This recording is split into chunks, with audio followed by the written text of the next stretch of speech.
Wow, kalalaki pala ng mga isda dito. Paano masabi? Sayang, hindi ko nadala yung kawil ko. Ang sarap pala mga kawil dito. Ang lalaki ng mga isda. Ang sarap laglagan ng lambat. Ang dami. Lalaki.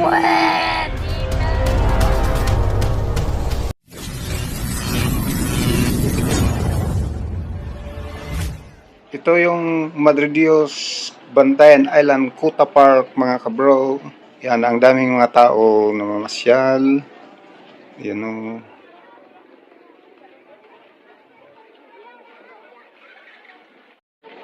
Wow, kalalaki pala ng mga isda dito. Paano masabi? Sayang, hindi ko nadala yung kawil ko. Ang sarap pala mga kawil dito. Ang lalaki ng mga isda.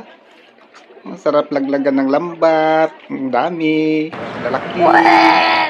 Yan, papasok na ako sa Kuta Park, mga kabro. Yan, ang daming mga tao. Ang gaganda ng mga lights. Ganda ng mga dekorasyon, mga kabro. Yan, ang daming nagpipicture taking dito, mga kabro. Yan, isda, oh. Yan, oh, ang ganda. Uniquely Madridijos. Yan. Yan, lakad-lakad tayo dito, mga kabro. Pasyal-pasyal tayo dito. Yan. Yan. Selfie-selfie naman tayo, mga kabro, pag may time. Yung mga ganda ng mga background ng mga lights, mga kabro.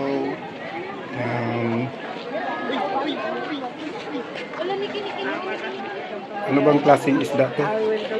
Parang galing na sa sugba sa uling. Nung luto na.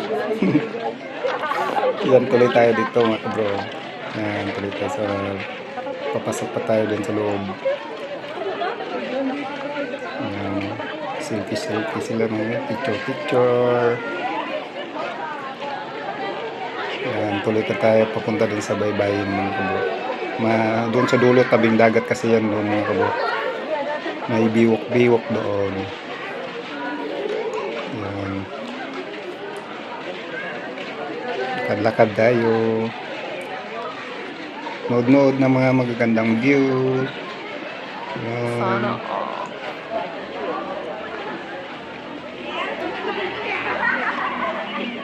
Yan, oh, may arka pa sila dyan. Oh. Daming ilaw. Yan. Tuloy tayo doon, mga kabro. Papuntang tabing dagat yung dito, mga kabro. Yan. Yan, ang daming puffer fish, oh. Ang daming chawan. Chawan, ano kaya sa Tagalog yung chawan. Yung puffer fish na nakakain. Matitinit. Maraming tinit.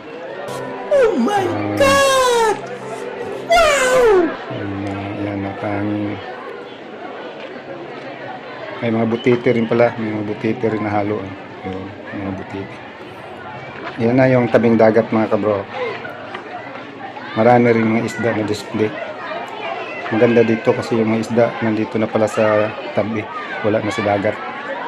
Yun. Dami mga ilaw-ilaw na mga isda. Yan yung biwok dyan, mga kabro. Paboritong tambayan ng mga tao nanonood sa tabi sa dagat. Langat-langat ng fresh air. Yan. Tambay sila dyan. Yan.